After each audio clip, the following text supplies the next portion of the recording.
تم اتنا کم کیوں بولتی ہو عائشہ؟ پتہ نہیں جی، میرے ابا جی کہتے ہیں زیادہ بولنے والی بیوقوف ہوتی ہیں۔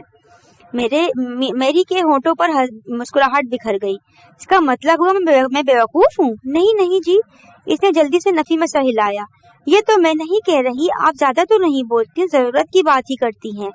اس وقت وہ دونوں دیوار کے ساتھ رینگتے ہوئے ایک خشک نالے کے کنارے بیٹھی تھی جو پتوں سے اٹا پڑا تھا۔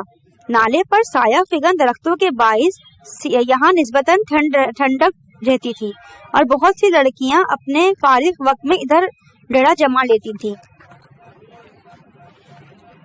شور کی آوازیں سن کر عائشہ کی توجہ اس جانب منتف ہوئی تو اس نے ایک دبلی پتلی لڑکی کو کتے کا پلہ اٹھائے ہوئے دیکھا۔ نالی کا کچھ حصہ جو کنکریٹ کی سیلوں سے ڈھکا ہوا تھا، وہاں کتیا نے بچے دے دیے تھے۔ اس نے پہلے بھی لڑکیوں کو کتیا اور اس کے بچوں پر پتھر برساتے دیکھا تھا۔ وہ لڑکی پلے کو اگلے پنجوں سے لٹکا کر دائیں بائیں جلاتے ہوئے بے تحاشا ہنس رہی تھی۔ اس کے ارد گرد 6-7 لڑکیوں کا گروہ گھیرا ڈالے اس کھیل سے محظوظ ہو رہا تھا۔ پلہ اس آفت سے گھبرا کر چیاؤں چیاؤں کر رہا تھا۔ میری نے عائشہ کے چہرے پر پھیلتا اضطراب بھانپ کر وجہ پوچھی، لیکن وہ منہ سے کچھ بولے بنا اس سمت دیکھتی رہی۔ اب وہ لڑکی اس مختصر حوض کی جانب جا رہی تھی جس میں ایک بڑے نل سے گرتا ہوا پانی جمع ہوتا تھا۔ لڑکیاں وہاں پر منہ ہاتھ دھوتی تھیں۔ حوض کے قریب جا کر اس نے پلے کو زور سے جھلایا اور حوض میں اچھال دیا۔ ایک لڑکی نے تاک کر پتھر دے مارا۔ وہ درد سے بلبلا کر زور زور سے چلانے لگا۔ ایک من چلی لمبی سی چھڑی اس کی کمر میں چاقو کی طرح گونپ کر اسے غوطہ دینے لگی۔ عائشہ یکدم اپنی جگہ سے اٹھی اور تیزی سے لڑکیوں کے قریب چلی گئی۔ میری بھی اس کی تکلیف میں اٹھ گئی۔ وہ لڑکیوں کا گھیرا توڑ کر آگے بڑھی اور باہر نکلنے کے لیے جدوجہد کرتے ہوئے پلے کو دونوں ہاتھوں سے اٹھا لیا۔ کیا کر رہی ہو عائشہ؟ چھوڑو اسے۔ میری کو اس کی بیوقوفی پر غصہ آ گیا۔ آس پاس کھڑی لڑکیاں اسے ناپسندیدگی کی نظر سے دیکھ رہی تھیں۔ نا جی، بے زبان جانور کو نہیں ستانا چاہیے۔ وہ بڑے اطمینان سے بھیگے ہوئے پلے کو اپنے دوپٹے سے پوچھ رہی تھی۔ اس نے ایک بار پھر نظر اٹھا کر لڑکیوں کے چہرے پر گدھا ہوا تمسخر دیکھنے کی کوشش نہیں کی۔ پلہ اپنے جسم کو بار بار سکیڑ کر پانی کے قطرے جھاڑ رہا تھا اور اس کے بالوں سے اڑتے چھینٹے عائشہ کے کپڑوں اور شاید چہرے پر بھی گر رہے تھے۔ میری نے مزید کچھ نہیں کہا۔ وہ ایک طرف کھڑی ہو کر ہونٹ بیچنے اسے دیکھتی رہی تھی۔ عائشہ نے پلے کا جسم اچھی طرح خشک کر کے پھر بعد دھوپ میں چھوڑ دیا۔ نل سے اپنا چہرہ، ہاتھ، پاؤں، دوپٹہ، پلو دھویا اور مڑ کر یوں مسکرائی جیسے کچھ ہوا ہی نہیں ہو۔ اس کی آنکھوں سے عجیب اطمینان جھلک رہا تھا۔ تم نماز کیسے پڑھو گی؟ تمہارے کپڑے تو ناپاک ہو گئے۔ کوئی بات نہیں، میں قضا نماز پڑھ لوں گی۔ تمہارا دل نہیں گھبرایا؟ اسے ہاتھ لگاتے ہوئے اس کے جسم سے گندے چھینٹے اڑ رہے تھے۔ دل گھبرانے والی کیا بات تھی؟ یہ بھی تو اللہ کی مخلوق ہیں، انہیں بھی درد ہوتا ہے، یہ بھی دکھی ہوتے ہیں۔ مخلوق کے ساتھ نیکی کرنے سے اللہ خوش ہوتا ہے جی۔ عائشہ سادگی سے بولی۔ تم نے اللہ کو خوش کیا ہے عائشہ؟ اس کے بدلے میں وہ تمہیں کیا دے گا؟ میری جانے کیا پوچھنا چاہ رہی تھی۔ وہ نیکیاں دے کر تھوڑی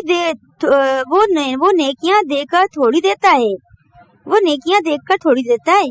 وہ تو ان کو بھی دیتا ہے جو اس کا نام تک نہیں لیتے، اور ایسوں کو بھی جو ساری عمر کسی کا بھلا نہیں سوچتے۔ اور اگر نیکوں کے حساب سے تول کر دینے لگ پڑتا تو کسی کو کچھ بھی نہ ملتا۔ مخلوق بھلا خالق کو کیسے کچھ لوٹا سکتی ہے؟ اس نے ہاتھ، پاؤں، آنکھیں، جسم کے سارے عضو اس نے ناک، کان، ہاتھ، آنکھیں، جسم کے سارے عضو دیے ہیں۔ یہ کوئی ہماری نیکیوں کا اجر تو نہیں ہے؟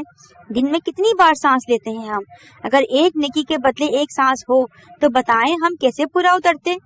میری چند لمحے اس کی پرسکون چہرے پر نظر جمائے رہتی تھی۔ ایک بار بتاؤ عائشہ، تم ان کپڑوں کے ساتھ نماز کیوں نہیں پڑھ سکتی؟ تمہارے کپڑوں پر لگی تھوڑی سی گندگی کے باعث وہ تمہاری نماز کیوں ٹھکرا دے گا؟ تمہاری نیت تو صاف ہے نا؟ تمہارے دل میں تو اس کی محبت ہے نا. تم نے اس کی خاطر اپنے ہاتھ اور کپڑے گندے کر لیے اور وہ معمولی سی غلاظت برداشت نہیں کر سکتا. یہ کچھ عجیب سا لگتا ہے. یہ کچھ عجیب سا نہیں لگتا. عائشہ بینچ پر بیٹھتے ہوئے سابقہ دھیمے پن سے بولی. ہم بندوں سے ملیں تو اچھے کپڑے پہنے, بنے سورے, جسم پر خوشبو چھڑکیں, اچھا نظر آنے کے لیے پورا زور لگا دیں, اور اللہ سے ملے تو کپڑے صاف بھی نہ ہو. یہ زیادہ عجیب بات ہے جی. چلو اٹھو, میرے ساتھ ہاسٹل چلو. میری نے اٹھتے ہوئے کہا. تمہارا دوپٹہ سارا گیلا ہو گیا ہے. میڈم زینت ضرور تم سے پوچھیں گی. پیریڈ شروع ہونے میں بس 5 منٹ باقی ہیں. اس وقت تک تو یہ سوکھنے سے رہا. میں تمہیں اپنا پرانا دوپٹہ نکال دیتی ہوں. ہاسٹل کی طرف جاتے ہوئے راستے میں عائشہ کی ایک کلاس فیلو نے انہیں بتایا کہ میڈم زینت کسی ضروری کام سے چلی گئی ہیں. یہ تو بہت ہی اچھا ہوا. اب آرام سے کمرے میں بیٹھیں گے. آپ اتنے پیریڈ کیوں چھوڑ دیتی ہیں؟ عائشہ نے گزشتہ 5-6 روز میں اکثر اسے کلاسز بنک کرتے دیکھا تھا. اب کون اتنا سر کھپائے؟ پڑھائی میں کس کا دل لگتا ہے؟ بس مجبوری کے مارے بندے بیٹھے ہیں گریجویشن کی ڈگری ملنے کی امید پر. آپ ہاسٹل میں کیوں رہتی ہیں؟ آپ نے بتایا تھا نا کہ آپ کے رشتے دار ادھر کینٹ میں رہتے ہیں. وہاں سے تو آپ روزانہ آ جا سکتی ہیں. ہاں رشتے دار تو ہیں مگر دور کے. وہاں رہنے کی بڑی قباحتیں ہیں. قریبی رشتے داروں کو برداشت نہیں کیا جا سکتا. وہ تو پھر دور کے ہیں. ہاں جی یہ تو ہے. عائشہ نے دھیرے سے سر ہلایا. میری کے کمرے کی آرائش دیکھ کر اس کی آنکھوں میں بے اختیار ستائش آ گئی. ہر ایک شے سے عمارت ٹپک رہی تھی. فرش پر ملائم ریشوں والا قالین, دیواروں پر ٹنگی پینٹنگز, قیمتی ڈیکوریشن پیسز, کھڑکیوں اور دروازوں پر ریشمی پردے. دوپٹے نکالنے کے لیے اس نے الماری کھولی تو خوش رنگ دیدہ زیب ملبوسات کا ایک ڈھیر عائشہ کی نظروں کے سامنے آ گیا. وہ کالج کی طالبہ کا کمرہ کسی طور نہیں لگ رہا تھا. گزشتہ روز باتوں کے دوران میری کے والدین کا تذکرہ چھڑ گیا. پھر اس نے بتایا کہ وہ دونوں ایک روڈ ایکسیڈنٹ میں ہلاک ہو گئے تھے. اس کے والد اسپیئر پارٹس کی دکان چلاتے تھے اور وہ لوگ کرائے کے مکان میں رہا کرتے تھے. ان دنوں وہ والد کی وفات سے پر ملنے والی انشورنس کی رقم کو قومی بجٹ کا ماہانہ منافع کی اسکیم میں انویسٹ کر کے اپنے اخراجات پورے کر رہی تھی. مگر اس کا کمرہ کچھ اور ہی کہانی سنا رہا تھا. ہو سکتا ہے میری کے رشتے دار یتیم لڑکی سمجھ کر اس کی مالی مدد کرتے ہوں. عائشہ نے خود ہی اپنے دل کو مطمئن کر لیا. تجسس اس کی فطرت میں شامل نہیں تھا. چھٹی کے وقت وہ عائشہ کو چھوڑنے کے لیے گیٹ تک آئی تھی اور کالی گاڑی کے ساتھ ٹیک لگا کر کھڑے دراز قامت شخص کو دیکھ کر اس کی قریب چلی گئی تھی. عائشہ ادھر آؤ, اس سے ملو, میری کزن ہے اونل. وہ نہ آگے بڑھی اور نہ ہی اونل کی ہیلو کا جواب دیا. وہ گہری نظروں سے اس کا جائزہ لے رہا تھا. تمہاری کوئی نئی دوست ہے نا؟ میں نے بتایا تو تھا تمہیں. ابھی 1 ہفتہ ہوا ہے عائشہ کو یہاں ایڈمیشن لیے ہوئے. اونل ہمیں آئس کریم کھلا لاؤ. میں ابھی جوتا چینج کر کے آتی ہوں. عائشہ تم یہیں ٹھہرو, میں ابھی آئی. وہ اپنے کمرے سے سلیپرز پہن کر نکل آئی تھی. ٹھیک ہے تم جوتا چینج کراؤ, اتنی دیر میں تمہاری دوست سے اپنا تعارف کرا دیتا ہوں. تم نے تو 2 جملے بول کر قصہ ختم کر دیا. اونل اور کزن ہونے کے علاوہ مجھے اور بھی خوبیاں ہیں. عائشہ نے ان کی آنکھوں کو خود پر جمے ہوئے پایا. میری اس کی رائے لیے بغیر ہی چلی گئی تھی. اونل چند قدم اٹھا کر اس کے قریب پہنچ گیا. اس کے ہونٹ کچھ کہنے کے لیے کھل ہی نہیں رہے تھے کہ وہ تیزی سے مڑی اور گیٹ سے اندر چلی گئی. اسے اونل کی شخصیت سے عجیب قسم کا خوف محسوس ہوا تھا. اس کی نظروں میں ایک مخصوص چبھن تھی جو زرد چوٹیوں کی مانند بدن پر رینگتی تھی. چھٹی کے وقت وہ کالج کے گیٹ سے باہر نکلی تو اونل اس کے انتظار میں موجود تھا. جاسیہ کے ساتھ اس نے فرنٹ ڈور کھول دیا تھا. وہ بنا جھجکے بیٹھ گئی.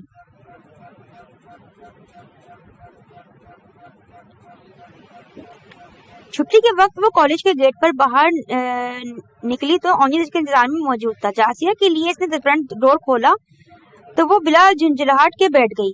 ڈرائیو کرتے ہوئے وہ زیادہ وقت اپنے ریسٹورنٹ کے بارے میں بتاتا رہا اور جاسیہ کی اجلی پیشانی پر کروٹیں لیتے سیاہ بالوں لو دیتی آنکھوں ہلتے ہوئے ہونٹ کو مبہوت سی تکتی رہی تھی. وہ جانتی تھی کہ اونل قطعی اجنبی تھا.